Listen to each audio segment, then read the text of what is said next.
من میخواستم پیش از همه برابر در آمدن به این مؤسسه، چون ما همه مؤسسات تعلیمی میریم از آرایش سیاسی وطنداری وطن دوستانه این مؤسسه دیده، از این تالار، از این دعوت، از این که رهبریت این مؤسسه 10 بار زنگ زدن نوشتن که همینجا بیایید درباره وطن با شاگردای ما صحبت کنید. همین معناش این است که رهبریت این مؤسسه معرفت بلند ملی دولتداری سیاسی دارد. این بسیار مهم است و این رو میخوام یک تبریک و تشکر گویم، زیرا مناسبت رهبر به ارزش‌های ملی، به پرچم، به کنستیتوسیون، به پرزیدنت، به دولتداری، به استقلال، این خود مناسبت رهبر به سیاست دولتی است، به دولت است و همین مکتب اول است برای همه ما که ببینیم که چگونه. ببینید ما در همین تاریخ لحظه بسیار زیبایی داریم که پیشوای ملت در اجلاس خوجند وقتی انتخاب میشه اولین قدم رفته پرچم جمهوری رو بوسه میکنه. دیده؟ یعنی این درس برای همه ماست در تاریخ دولتداری که رهبر ما با پرچم چگونه مناسبت کرد. ما هم همین خیلی از همین رو من با کمالی قناعت همین سطح بلند معرفت سیاسی رهبریت جرو قید کردم، چون که این یک ارزش است، این قابل احترام است. خب اکنون موضوع ما وطن، دولت، مقدسات ملی، از این آغاز میکنیم که هر بار ما درباره وطن جمع میشویم و گپ میزنیم اون جشن است. سوال اولی من برای که جا خیال کردم معلمان ولی شاگردا بودن اساسا کم ترک سطح صحبت تعلیمی کنیم اگر اجازته و خیلی لکسیا نخونیم و صحبت کنیم. اگر ببینید سوال اول سوال میگذاریم جوابش میگیم باز میپرسم از بچه‌ها که کنی جوابش چه بده. سوال اول این است که چرا روز استقلال جشن است؟ چرا روز کنستیتوسیون جشن است؟ چرا روز پرچم جشن است؟ چرا روز پرزیدنت جشن است؟ چرا ما جمع میشویم قید میکنیم تنتنه میکنیم روز پرزیدنت، روز پرچم، روز استقلال، روز دولتداری؟ برای چی؟ انا سوال اول امین. جوابش من 3 دلیل میگم شما در ذهنتون گیره که چرا روز پرچم، روز پرزیدنت، روز کنستیتوسیون، روز استقلال برای ما تاجیکان جشن است. یکم این که در جهان امروز تنها 2% خلق و ملت ها صاحب دولتند. تمام نقطه. 2%. یعنی خیلی گمان نکنه که هر خلق یک دولت داره، هر ملت یک دولت داره، ما هم داریم. اصلا این تصوری نادرست است. فقط 2% خلقای جهان صاحب دولتند و تاجیکان در اون داخل میشن. حالا اگر گوید که از کجا گرفتی، اینمی در سازمان ملل متحد 7,500 خلق و دولت به قید گرفته شده است. نشد است که در جهان امروز 7,500 خلق و دولت خلق و ملت وجود دارد، ولی در سازمان ملل متحد امروز 194 دولت ثبت شده است. 194 دولت وجود دارد و حدودا 50 دولت نیمه رسمی مثل این ابخازی و اسیتی و کوسوو و اینا است. جمعاً 240. خب ببینید اگر ما از 7,500 240 رو براریم، شما لیتسه هستید، بچهای با سواد هستید، در ذهنتون با فرمولا پرسنتش برارید، از 7,500 خلق و ملت های جهان 250 دولت فقط وجود دارد. پس حدوداً 2.4% خلقای جهان دولت دارند و تاجیکان این خوشبختی رو دارن که در همین 2% صاحب دولت داخل میشوند. بنابراین وقتی میگم که دولت داشتن مایی جشن است، دولت داشتن مایی افتخار است، این خوشبختی است، این یک گپ تبلیغاتی نیست، این یک رقم، یک فکت، یک حقیقتی تاریخی است. فهموست؟ اینه دلیل یک. پس دلیل یکم گفتن که فقط 2% خلقای جهان دولت داره، ما هم در او داخل میشیم، این جشن است، این افتخار است. یک. دومی، پس همه خیلی باشه، پس تنها 2% خلقای جهان کنستیتوسیا داره، پرچم داره، پرزیدنت داره، این افتخارات داره. این گپی ساده نیست. دوم، دلیل دوم که چرا این روزها جشن است، این است که ملت ما، یعنی ملت تاجیک، برای که به همین روز رسه، برای که نخیر از منبرها برآمده دولت گوید، پرچم گوید، پرزیدنت گوید، برای همین روز رسیدن 1000 سال انتظار استاده است. چند سال؟ 1000 سال، 100 سالها انتظار استاده است، مبارزه برده است، شهید داده است، کشته شده است، سرکوب شده است برای صاحب دولت شدن. و بعد 1000 سال امروز اکنون تاجیک صاحب دولت است. بنابراین میگم این جشن است، این افتخار است. فهموست؟ این دلیل دوم. یعنی که اگر شما می تاجیکستان رو نگاه کنید، تمام پشته ها پوری مزار است، تمام کوه ها پوری شهید است، همه همین شهیدان راه استقلال و دولت هم. این همین 2-3 هفته پیش من در نویه خوالینگ بودم. نویه خوالینگ، نویه بلجوان، جایی که شورش واسع شده است، شورش واسع. هر یک ادیرش نمیگن اینجا 1000 کس کشته شده، اینجا 1000 کس، اینجا 1000 کس. یعنی تیپه های خوالینگ پر از قبر شهیدان وطن، همه جای تاجیکستان همین است. بنابراین برای به امروز رسیدن این ملت 1000 سال انتظار بود.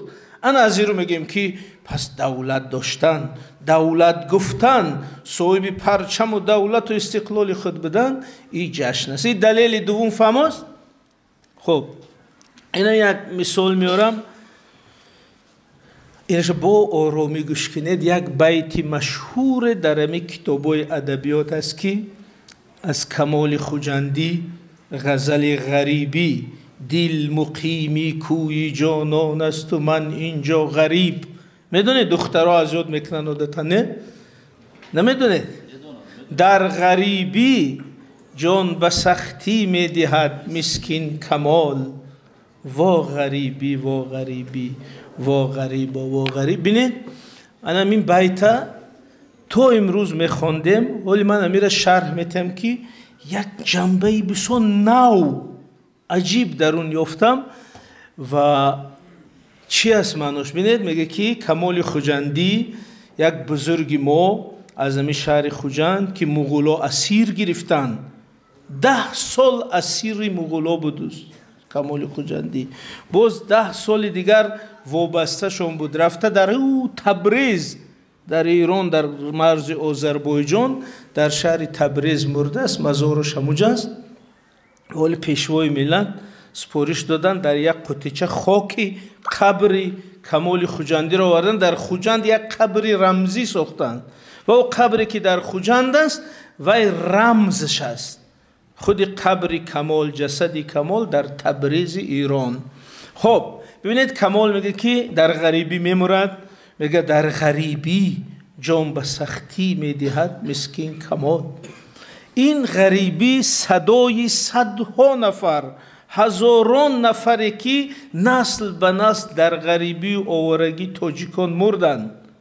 ولی ما افتخار که ابن سینا کجاست؟ او 7 سال آواره گریزه رفته در همدان مرده است.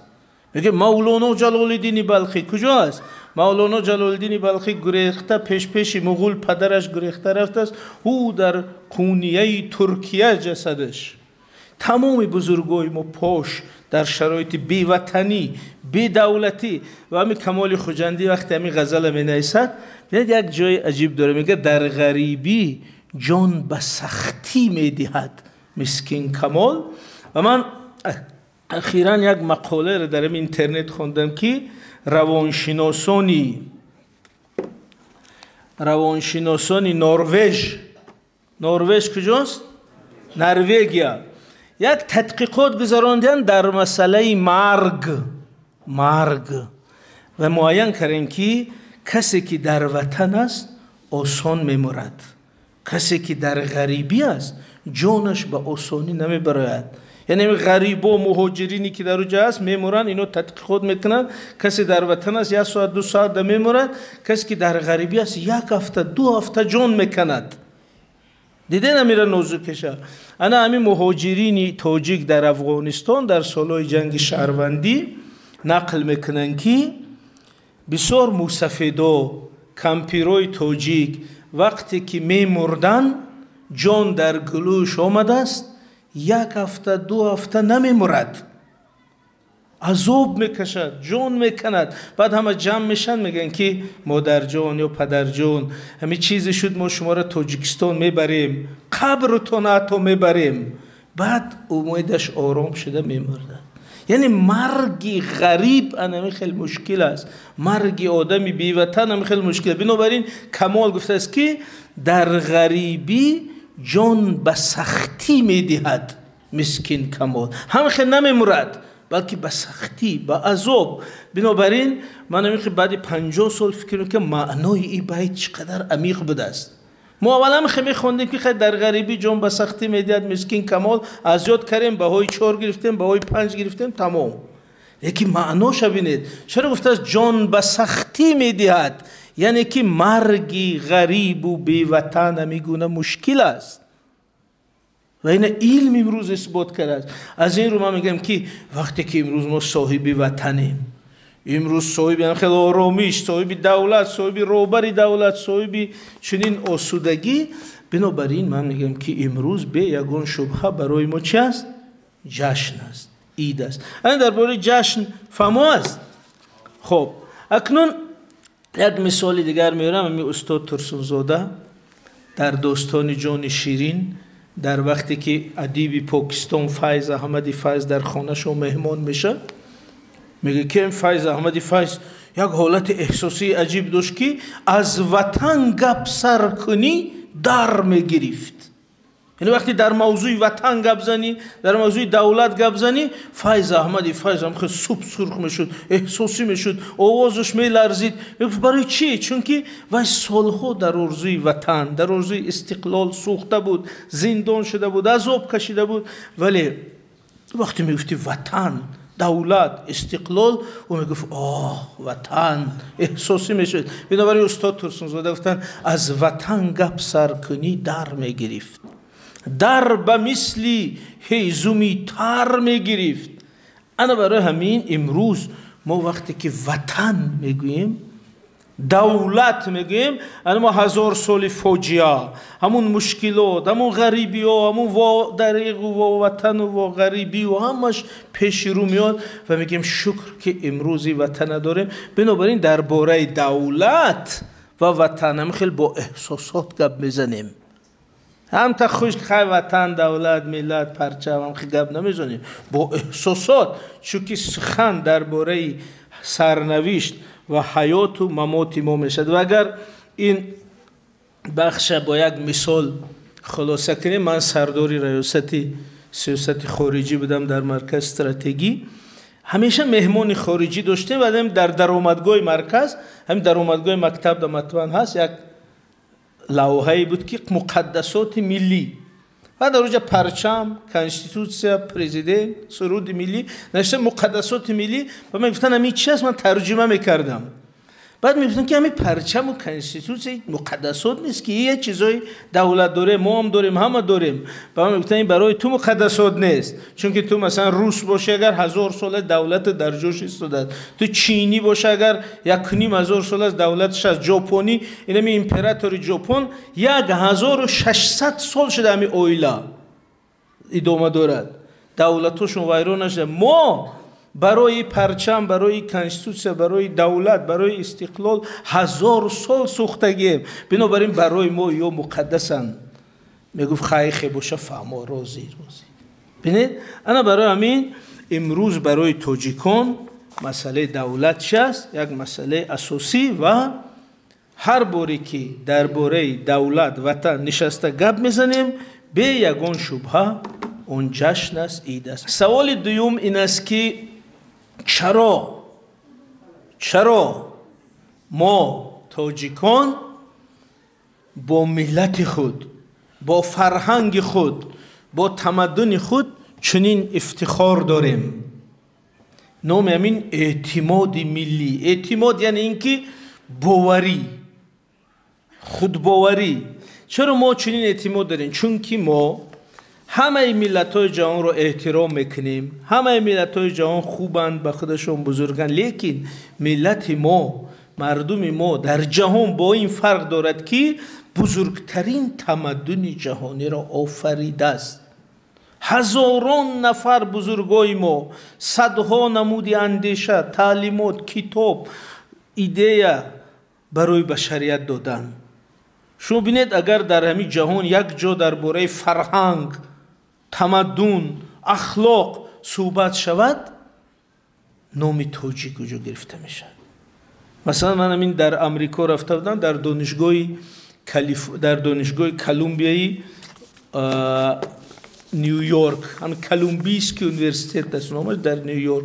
همونجا نوشته است کافدره تئولوژیا دینشناسی به نام امام غزالی. من میگم که چرا شما مسیحی این امریکا کافدره به نام امام غزالی گذاشته؟ میگه که در همین ساحه دینشناسی در تاریخ جهان یگان کس به اندازه غزالی نرسیده است. برای همین ما به نام غزالی موندیم. اینا به نام فرزند خلق توجیه، یعنی که در تمام جهان. بنابراین حالا من درباره تمدنی بزرگ تاجیکان اگر صحبت کنم یک موضوع کلان دیگر است. همون مثالی رو که چند بار در شبکه‌ها گفتم، اگر شما پدر و مادرتون اجازه دهند در اینترنت صحیفه عبدالله راهنما رو ببینید در فیسبوک، همین بسیاری از نوارای من از اونجا درباره همون مجسمه ای که نزد سازمان ملل متحد هست چند بار گپ زدم. من امروز از نظری تعلیمی یک بار میخوام فهمونم، دقت کنید.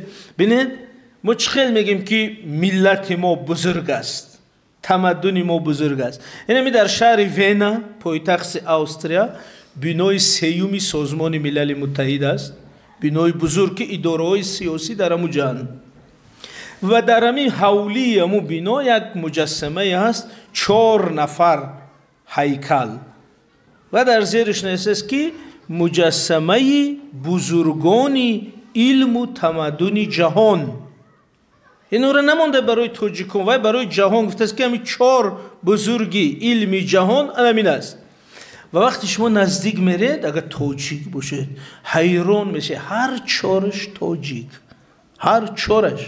این از پیش شنونده است ابن سینا، از این طرف زکریای رازی، از این سو ابو ریحان بیرونی، از این طرف عمر خیام. 4 تاجیک. چرا میگم 4 تاجیک؟ چون که هر 4ش در حدود دولت سامانیان زندگی کرده است، به زبان تاجیکی نوشته است. تاجیکان ما این ابن سینا از بخارا، از بلخ و بخارا، بیرونی از خوارزم، زکریای رازی از رای امروز در تهران است، یک گوشه تهران، و عمر خیام از نیشاپور.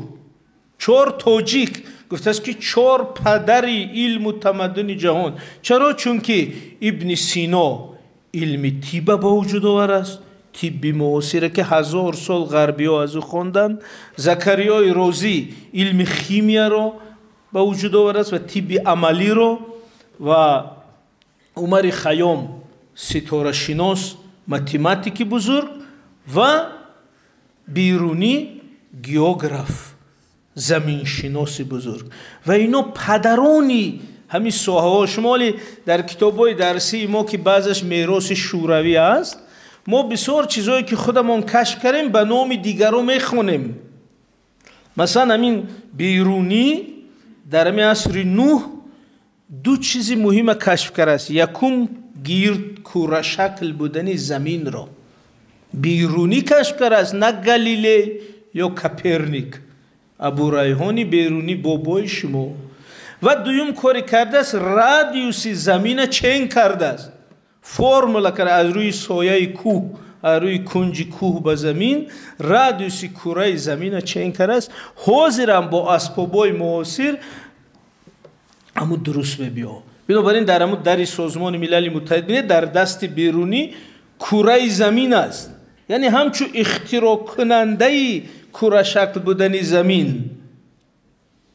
خیام چیکار کرده است؟ خیام ولی شما فکر میکنید که خیام ربایی نوشته است؟ نه، خیام اصلا ربایی نوشته نیست. خیام ماتماتیک، پدر تقویم، کلندر، یعنی کلندر خیام ساخته است که حاضر ما با نام تقویم گریگوریانی استفاده میکنیم و در سازمان ملل متحد برای ربایی‌هاش نمانده است.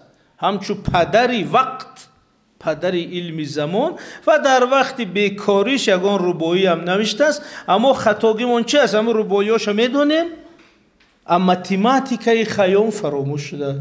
زمان شناسی و کیهان شناسیش یکسو موندیم. خیالمون که خیام شاعر بوده بردیم در کتاب ادبیات جا کردیم. همین خیام فوراً از کتاب ادبیات گرفته در می اول کتاب ماتماتیکا استرونومی موندن در کار که این ماتماتیک بزرگی تاجیک است. در وقت بیکاریش چند ربایی نوشته است. فهمو؟ بنابراین من چرا این مثال آوردم؟ وقتی که شما را میبینید میگه که انا فرزندای تاجیک، اینا سطحی تاجیک، اینا خدمتی تاجیک، اینا معیار ما، انا کجا را باید نگاه کنیم. بنابراین وقتی اگر شما همین خیلی یک تصور درباره تمدنی تاجیکی خود داشته باشید، شما در پیش یگان خلق، یگان ملت خود را بیچاره، دوم درجه، ضعیف احساس نمیکنید. نام همین اعتماد ملی فهمو است. یعنی اعتماد ملی حالت است که شما فرهنگ و تمدن ملت خود را میدانید، پر از اون هستید و احساس میکنید که این از همه بلندتر است و شما پیش کسی خود را کم حس نمیکنید. خب این مثال ها زیاد است، ما رویم دنبال موضوع دیگر. سوال سومی که با اعتماد ملی داخل دارد این است که گذشته سیاسی ما چگونه بوده است. یعنی ما فقط همین علم و فرهنگ و دین و ادبیات مشغول بودیم یا قدرت سیاسی هم داشتیم؟ این بسیار مهم است برای اعتماد ملی، چون که ما باید دقیقاً دانیم که ما یک ملت نوپیدا، نودولت نیستیم. ما میگیم 30 سال استقلال، 32 سال استقلال. این معناش این نیست که ما 32 سال است که صاحب دولت شدیم. اگر کسی چنین خیال میکند او مثلا عمر سیاسی ملت رو کوتاه میکنه.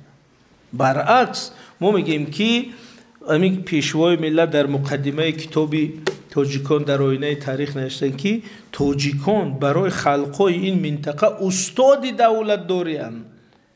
یعنی ما نو دولت نیستیم. ما 1000 سال، 2000 سال، 3000 سال، 4000 سال، 5000 سال پیشم دولت داشتیم. یعنی این بسیار گپی مهم است که هر یک شما این بچه ها بخصوص احساس کنه که من وارثی 5000 4000 3000 سال دولت داریم، من 30 ساله نیست دولتی من. بنابراین 30 سالگی استقلال ما میگیم 30 سالی بازگشت استقلال، 30 سالی بازگشت دولت داری، نه اینکه 30 سالی دولت دار شدن ما. انا که این را اگر کشایم بینید، ما در همین تاریخ امپریای بزرگ ساختیم، مثل هخامنشی ها، هیتالی ها، کوشانیان، اشکانیان، ساسانیان، دخترک رو مال داشت، سامانیان. یعنی 7 دولتی که بابایان ما ساختن.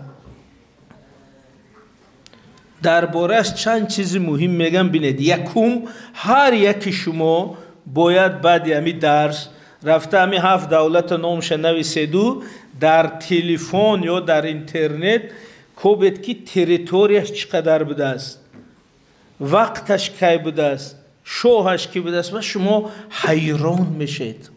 یعنی این دولت های مثل تاجیکستان، ازبکستان، قرقیزستان، افغانستان خردکک نبودن. اینا امپریا های جهانی، یعنی باباهای ما این جهان اداره میکردن. شما تصور کنید که یک امی امپری هخامنشی ها حدودش 5.5 میلیون کیلومتر مربع بوده است. 5.5 میلیون کیلومتر مربع. این مثل افسانه است. همین جمهوری تاجیکستان امروز 2% همو میشه. فهمو؟ دولت ساسانیان 6 کیلومتر مربع بوده است. تاجیکستان تقریبا 1.5% میشه.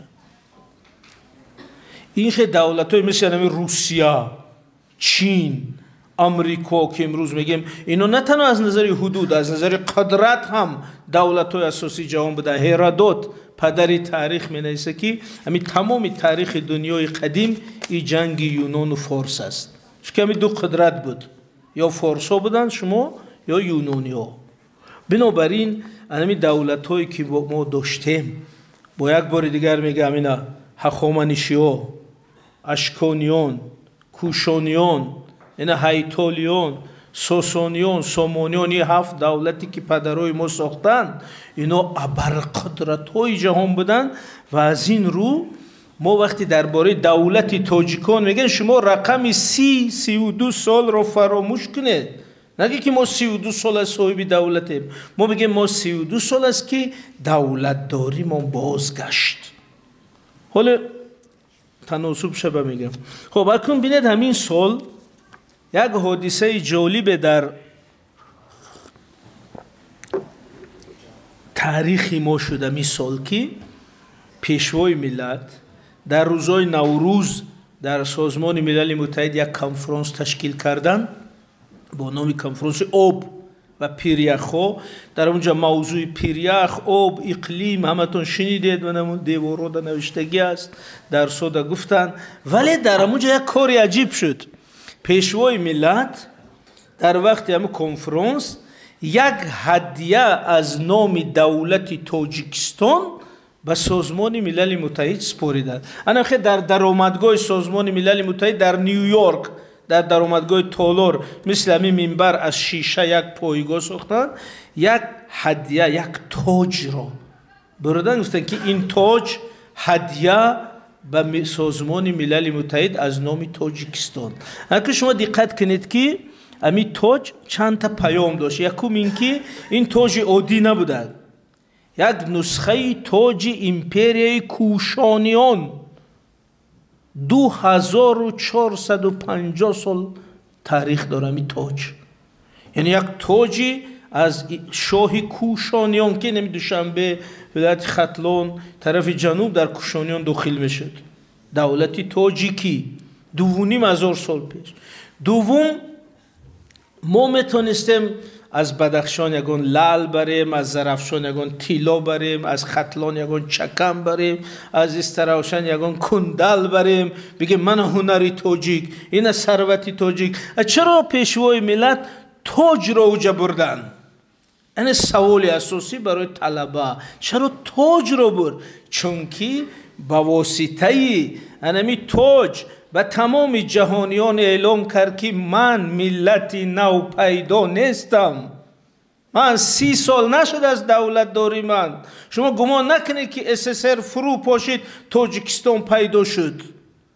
این تاج من 2,500 سال پیش، یعنی 1000 سال پیش هم من دولت داشتم، 2000 سال پیش هم دولت داشتم، 3000 سال پیش هم دولت داشتم. این تاجم، این تختم، این نمونم، این مثال. بنابراین همین بردن تاج به سازمان ملل متحد این پیام ما به جهانیان بود که ما همین گونه تاریخ و تمدن داشتیم. زیرا تاج چی است؟ علامت اساسی دولت داری. اون ببینید مجسمه استقلال در بالاش تاج گذاشته است، یعنی که این ملت همیشه صاحب دولت بود. زیرا قبیله تاج ندارد، کوچمنچی تاج ندارد، بادیه نشین تاج ندارد. تاج نشانه دولت، تمدن، شهر، تخت، شاه و در بالاش تاج. بنابراین وقتی تاج اونجا برده گذاشتن و تمام جهانیان پیامش چی بود؟ که ما همیشه صاحب دولت بودیم، این تمدنی ما، این دولت داریم. فهموست؟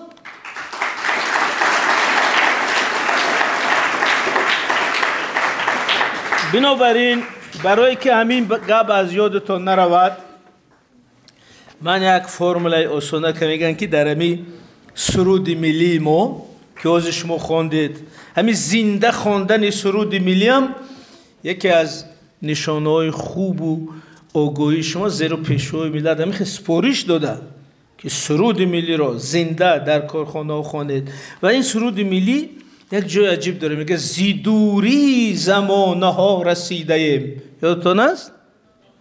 و انا از این بعد اگر همین مصرع که اومد زیدوری زمانه ها رسیده ایم، بگه که یک آدمی عینکدار عبدالله رهنما اومده بود کاغذاش اینم خکده فهموند که زیدوری زمانه ها رسیده ایم، یعنی ما ملت ساخته نوپیدای بیریشه نیستیم، ایته استول پیدا نشدیم، ما زیدوری زمانه ها رسیده ایم، یعنی پشت ما دا اون اشکانیان، کوشانیان، هخامنشیان، ساسانیان، سامانیان تمدنی بزرگ استاد از پشت ما. زیدوری زمانه ها رسیده ایم یعنی چی؟ یعنی که ما ریشه داریم، اصالت داریم، تاریخ داریم، یکم بی اصل و نسب نیستیم. معنای زیدوری زمانه ها رسیدیم. بنابراین که از این بعد همون مصرع آمد شما در آیزین تو میگذارن که زیدوری زمانه ها رسیدیم، یعنی اشارت به اصالت، تاریخ، هویت، ریشه، قدیمیت خلقی تاجیک است. فهموست؟ خب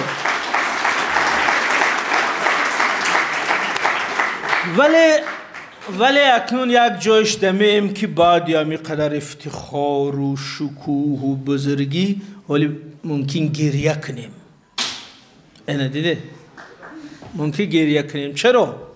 چون که بینید ما گفتم اعتماد ملی، گذشته بزرگ، تمدن بزرگ، دولت داری بزرگ، جغرافیای بزرگ، قدرت بزرگ گفتیم.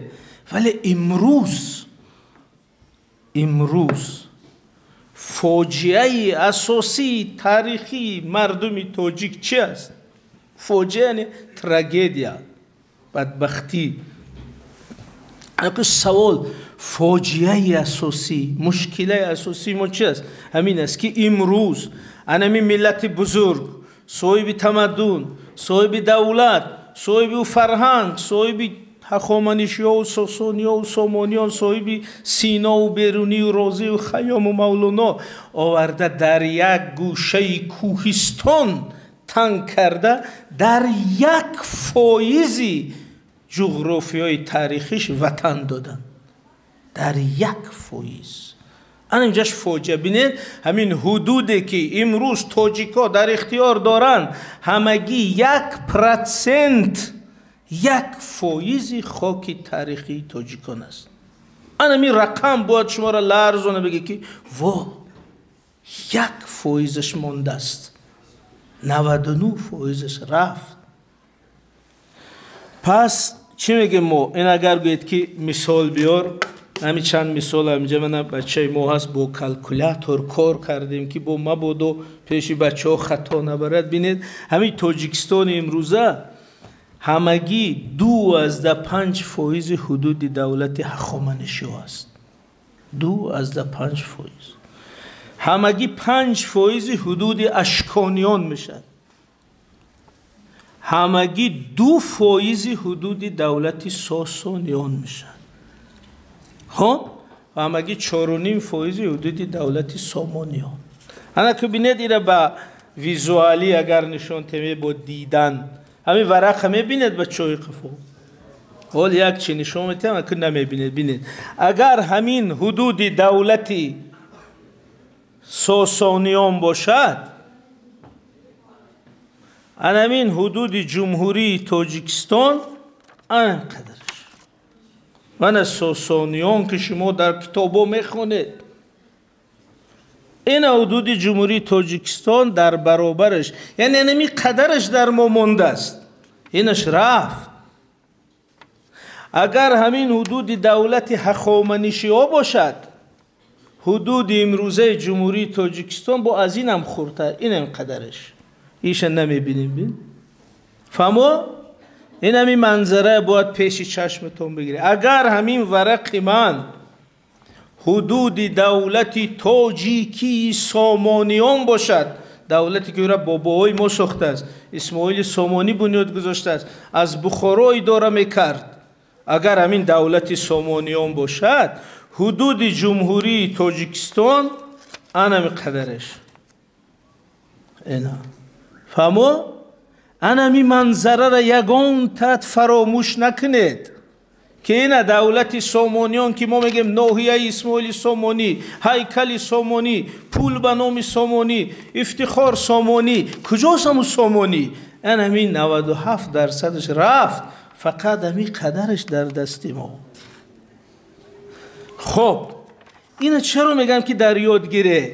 چون که اینجا جای اساسی میگیم. پس همین تاجیکستان، همین یک فایزه که در دست ما مانده است، این آخرین یادگار، آخرین شانس، این آخرین یادگار از همون تمدنی بزرگ، آخرین جزیره از همون جغرافیای بزرگ، آخرین نشانه از همون نیاگانی بزرگ.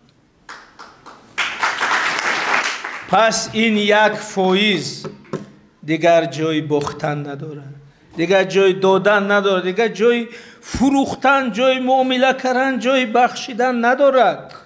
این آخرین چیزی است که در دست ملت تاجیک مانده است. همینجاش فهمو است. انا که یک مثال طلبگی بیاریم، اگر شما 99 سامانی 100 سامانی داشته باشید، سحر پدرتان 100 سامانی داد، خب پدرای شما لیتشه ممکن 200 سامانی دید، 100 سامانی همی سحری داد، مبادا 99 سامانیش گم شد، 99 سامانیش گم شد، در دست شما 1 سامانیش مانده است. من میگم 1 سامانی، شما میگی این 1 سامانی کتی خانه میرم، این 1 سامانی کتی باید عبید کنم زنده مونم، این دیگه آخرین چیزی من است، این اهمیت حیاتی دارد. اگر 99 تا دیگهش می بود 1 سوم میبخشیده بود، ولی این 1 سوم آخر است. بنابراین همین جمهوری تاجیکستان آخرین پناهگاه مردمی تاجیک، آخرین جایی که تاجیک همچون ملت خودش رو، زبانش رو، فرهنگش رو، هستیش رو حمایه کرده، بقای خودش رو تامین کرده میتوند. انا از این نظر تاجیکستان دیگر جایی فروختن، دادن، معامله کردن نیست، بلکه این آخرین شانس ماست. یک مثال دیگه میگم، بینید یک مثال بسیار زیبا در این اینترنت بعضی جاها گفتم نوارش هست، بینید همین ما وقتی که نامی شهر و ناحیه های کشور رو میشنویم همیشه یک احساس دوگانه داریم، از یک سو افتخار میکنیم، از یک سو آه میکشیم. مثلا میگیم ناحیه خراسان، شهر بختر، شهرکی سامانیان، خیلی هست؟ شهر کوشانیان، ناحیه کوشانیان، ولایت ختلون، ولایت سوز، ولایت بدخشان، از یک سو نامای میشنویم پر از افتخار، نامای بزرگی تاریخی. ولی اگر کم ترک اندیشه کنیم بالای همین نام، آه میکشیم، میگه که همین یک ناحیه خورده که 15 دقیقه از درونش میگذاریم نامش ماندیم خراسان. خراسان این نبود، خراسان میلیون برابر نمین. مثلا مقدسی چه بود؟ گفت که خراسان این از دریای سیند تمام شمال هندوستان، ایران، افغانستان، آسیای مرکزی، قشقر چین، شمال جنوب سیبری یک جای میشه خراسان. انا وقتی رودکی میگه که کجا میری خراسان است پیروزی آنجاست، و رئیس ناحیه خراسان در نظر نداره قدر جایه، وای پهنای ابر دولت خراسان در نظر داره. انا ما امروز آمدیم یک ناحیه خورده که میگیم خراسان، میگه شهر بختر. بختر چی بود؟ جهان را نیاگان ما به 2 قسم تقسیم میکردن، خاور و بختر. خاور این شرق، بختر یعنی غرب. یعنی نیمی جهان بود از باختر، ولی با یک شهر بگیم باختر. سومونیان این طرف قرغان تپه اگر حرکت کنیم یک استریلکه زده است. شهرک سومونیان با بالاتر فخرآباد یک دهه زده است. دهه سومونیان. سومونیان 3 میلیون کیلومتر مربع. همین دهه 3 کیلومتر مربع. یعنی میلیون برابری بود سومونیان. اما چرا پیشوای ملت آمده است که گذارید نام سومونیان، ساسانیان، کوشانیان، خراسان، سوخت، باختر؟ چون که میخواهند که اون خاطره تاریخ زنده باشه، هیچ وقت فراموش نکنی. وگرنه این خراسان از این ذره از خراسان، گردی از خراسان، ولی یادی از خراسان. به این معنی که ای خراسانی بزرگ تو را فراموش نکردیم. به این معنی فهمو؟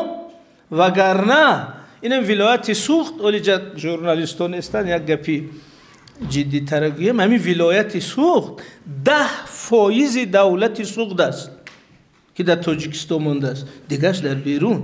ولایت بدخشان 22% بدخشان است، دیگرشان در افغانستان، چین، پاکستان، قرقیزستان. یک گوشه بدخشان در ما است. ختلان حدوداً 30% ختلان است. ختلان و دریا و بلخ پایتختش، خوتلان قدیم. بنابراین این نامایی که ما موندیم پیشوای ملت کشور رو به یک آثارخانه تاریخی تبدیل کرده است که ای تاجیک، این خراسان، سوخت، باختر، بدخشان، کوشانیان، سومونیان، ساسانیان مثل آینه گذشته دیده است. فراموش نکن که تو به اصل و نسب نیستی. برای همین، برای که اینم در یاد گیریم، باز به سرود ملی برمیگردیم. در سرود ملی یک بیت بسیار زیبا است که تو از امیدی باشه بزن. خب در سرود ملی میگه که تو از امیدی رفتگان ما نشانه ای. هم خیلی سرود است جوش. کنه میره یک بار بگه تو از امیدی رفتگان ما نشانه ای. انا همین شرح میگم ببینید همین معناش چی است. وقتی میگم که دیار ارجمند ما این تاجیکستان، تو از امیدی رفتگان ما نشانه ای، به این معنی که یعنی سوخت از دست رفت، باختر رفت، خاور رفت، خراسان رفت، سامونیان، ساسانیان، اشکانیان همه رفت، فقط تو مونده ای. پس از امیدی رفتگان ما نشانه توی. از ما هخامنشی شام تو نشانه ای، از ساسانیان تو نشانه ای، از اشکانیان و ایتالیان و از سامانیان هم تو نشانه ای، از تمدن آریایی هم تو نشانه ای، از فرنگی بزرگ هم تو نشانه ای. تو از امیدی رفتگان ما نشانه ای، پس تو را از دست نمیتیم. تو آخرین چیزی که داریم. بنابراین وقتی که همین مصرش میبیاد که تو از امیدی رفتگان ما نشانه ای، اونا بچه های خوب میخیزن، قامت های راست میکنن، میگن ای تاجیکستان تو از امیدی رفتگان ما نشانه ای. این یک نوع قسم ما، بیعت ما با انمی وطن میشه. هر روز باید تکرار شود که تو از امیدی رفتگان ما نشانه ای، تو رو به کسی نمیدیم. اگر همین خیلی گوش کنیم سرود ملی رو هر روزی که صدا میدهد، دیگه از این بعد همین خیلی خوانده نگذاریم، بگیم که تو از امیدی او زیدوری زمانه ها رسیده. معناش گفتیم، یعنی اشاره به چی داریم. اما وقتی میگیم تو از امیدی رفتگان ما نشانه ای، معناش این که تو ای تاجیکستان آخرین چیزی که در دست ما موندی، تو رو به کسی نمیدیم. خب اکنون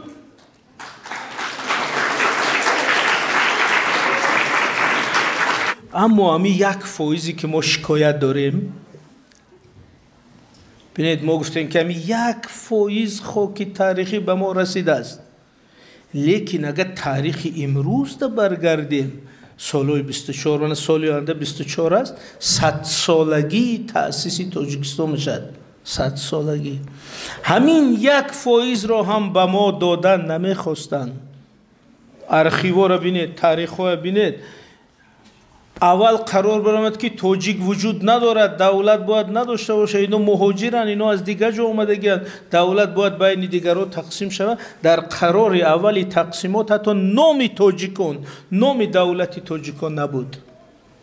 بنابراین همین بزرگای ما مثل نصرت الله مخصوم، شیرین شاه تیمور، استاد عینی، اینا چقدر تلاش کرده همین تاجیکستان رو ساختن.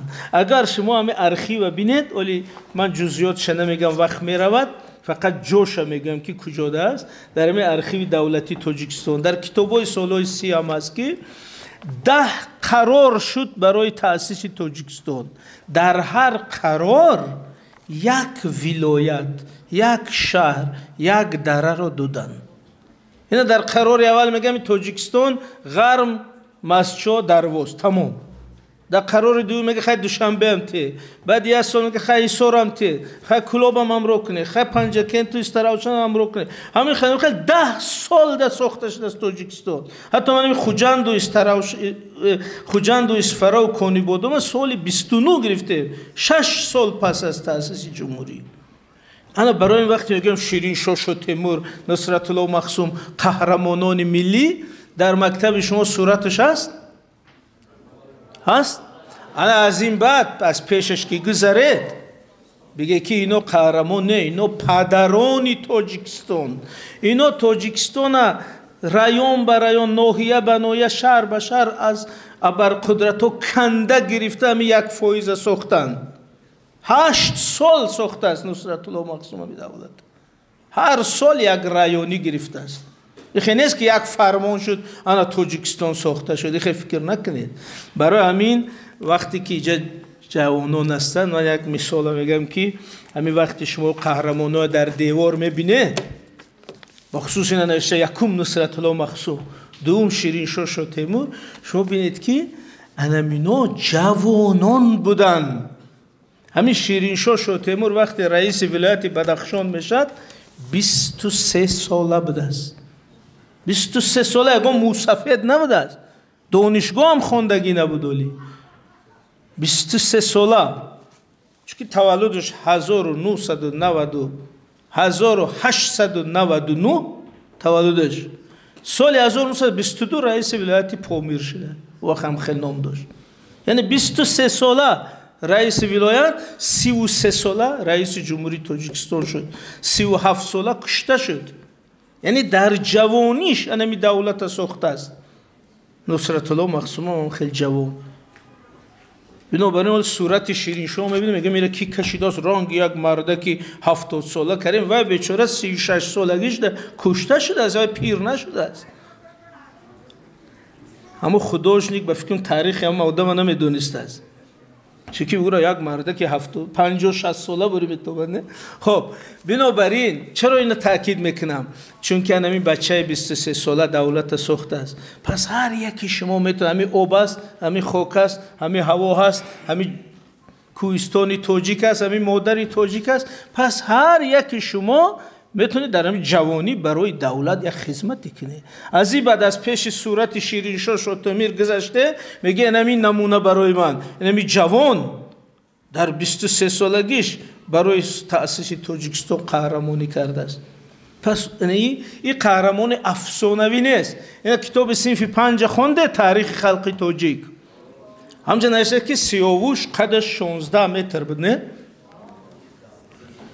بعد بچه ما بیا خونه میگه خیلی داده قد 16 متر باشه، قد زنش چند متر بوده؟ خیلی تقریبا زنش اگه 14 متر باشه که موافق شه. زن 2 متر نمیشه بوده کدی. با میگه که خیلی شمشیرش چند متر بوده، خونش چند متر بوده. این قهرمان میفولوژی. خب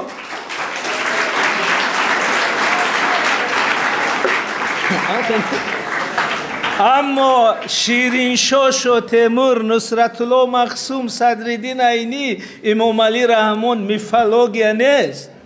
این از درون ما و شما، قدش، قامتش، چهرش، مادرش، پدرش، زمینش، خاکش، این همین خاک و زمینی تاجیک. بنابراین به اینا پیروی کردن، اینا را نمونه قرار دادن برای ما آسانتر، واقعیتر است نسبت اون که خواهد که قد سیاوش قد ما هم 16 متر باشه خیلی کارو میکنم. الان اکنون این کاغذهای شما یک خلاصه بینید. ما گفتیم که من نظرم این است که قهرمانای زنده تأثیرش بسیار خوبتر است برای ما.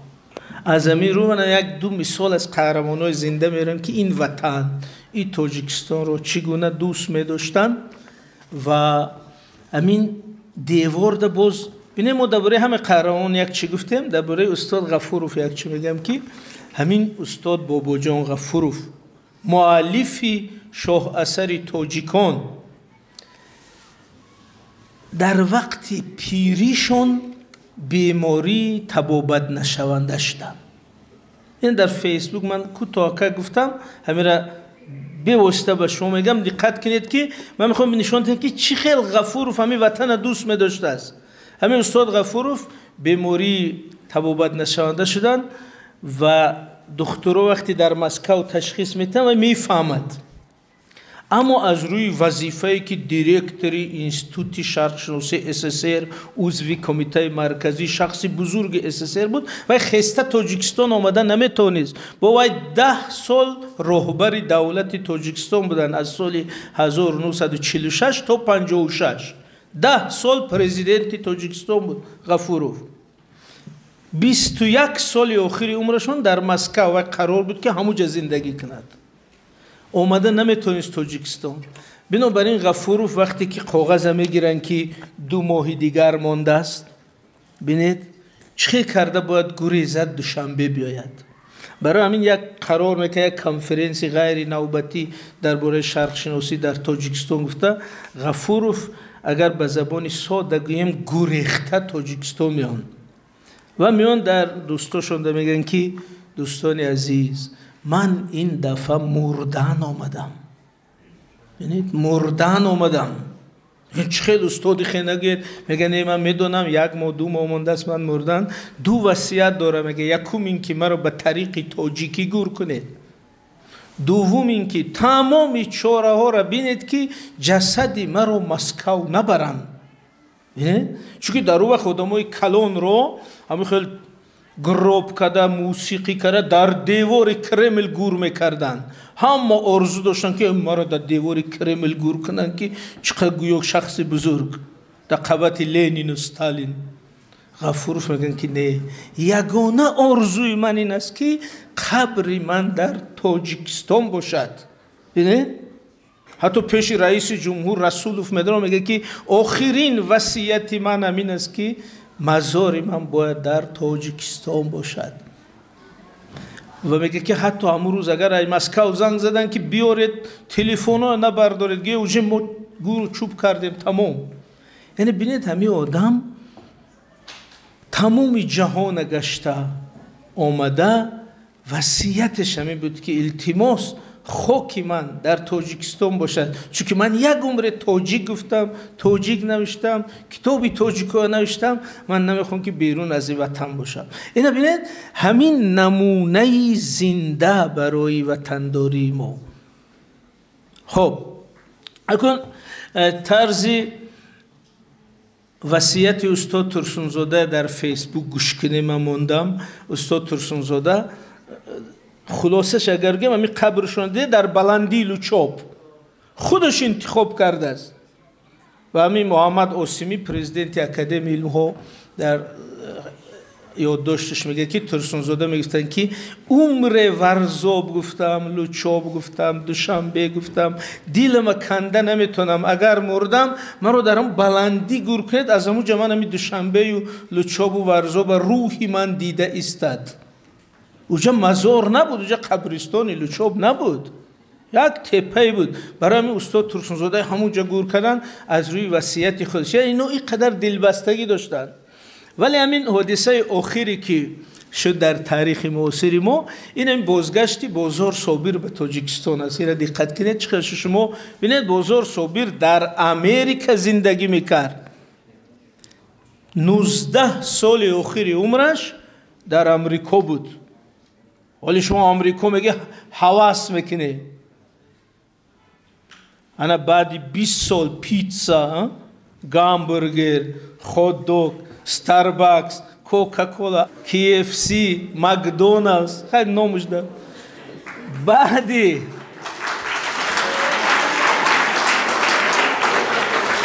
بعد 19 سال امین استاد چی نوشت؟ قشلاقه که من بوی چپاتی دارد.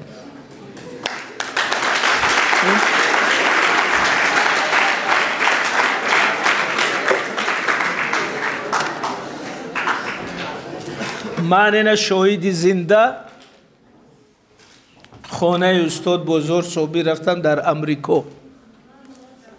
استاد بزرگ صابر در شتات واشنگتن در شهر سیاتل زندگی میکنه. اگر کسی امریکا تصور کنه نمیخیر، اینجا شهر واشنگتن است، لیکن با درونی کنجی بالای بالا سرحد کانادا، سرحد اقیانوس آرام ده شتات واشنگتن هست، یک دوردستترین شتاتش.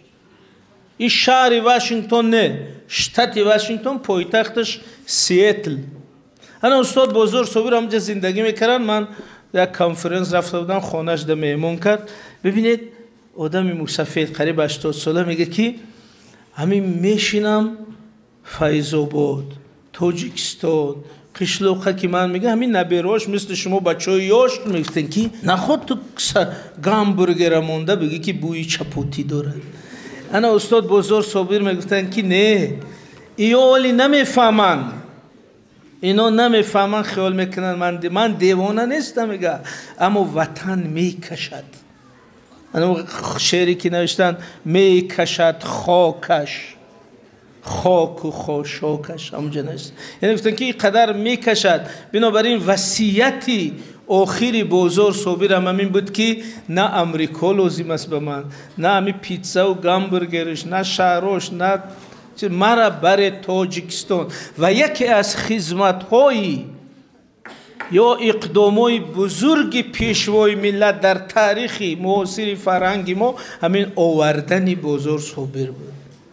زیرا بزرگ صابر یک شاعر ملی، یک شاعری که مهمترین سرودهای شعرهای ملی ما را گفته است. اگر در غریبی میماند برای تاریخ دولتداری ما مثل همین کمال و مثل مولانا و بعد گفته میگشتیم، اما پیشوای ملت اول زنده شو آوردن، بعد دوباره وقتی که استاد رفت در همونجا مردن باز جسدش آوردن. انا این معنای صاحب داشتنی ادبیات، صاحب داشتنی دولت، صاحب داشتنی خلق. انا فرق حالت کمال خوجندی از بزرگ صابر امین. فهمو؟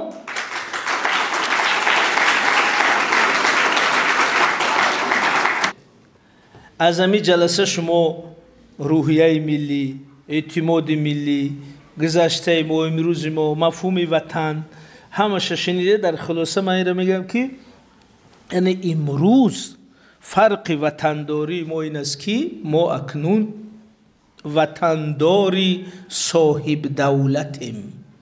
این فرق داره. خدمت شما به وطن حاضر همین است که درست خوانید، وقتتون بیهوده صرف نکنید، هر چیز رو گوش کنید، یاد گیرید. شما برای وطن یک متخصص قوی شوید، همین خدمت به وطن است.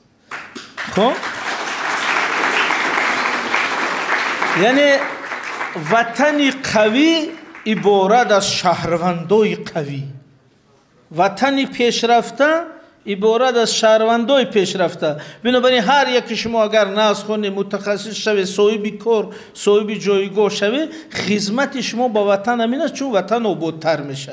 انا با همین من میخوام که همین روحیه بلندی، هم وطن داری، هم دولت داری، هم شناختن وقت و امکانیت جوانی در شما باشد. و بار دیگر از همه شما تشکر.